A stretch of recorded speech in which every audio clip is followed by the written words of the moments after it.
Hello and welcome to Yescapa's Road Tips. In today's tutorial, we're showing you how to open and close the awning in a motorhome, campervan or converted van.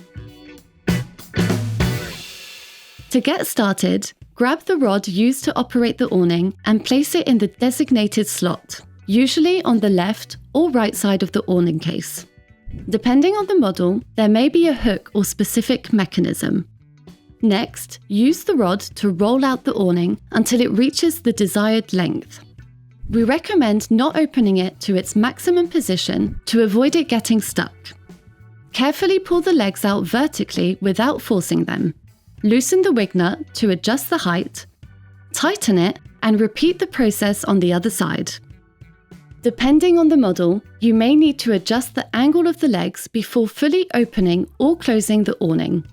For added security, some awnings come with a support bar that you can place in the center of the awning.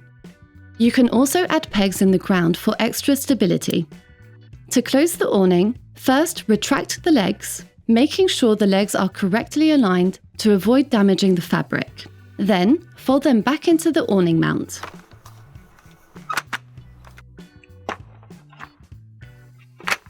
Next, use the rod to close the awning completely.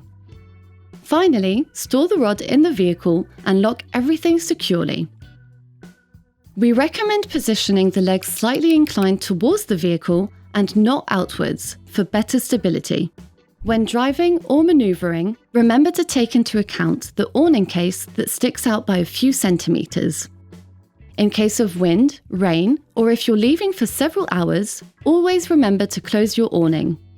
If you have any doubts or if your vehicle works differently, don't hesitate to contact the owner for instructions on how to open and close the awning properly. You now know how to open and close the awning in a motorhome, campervan, or converted van. For more advice, take a look at our other road tips videos. Safe travels and see you soon on Yescapa.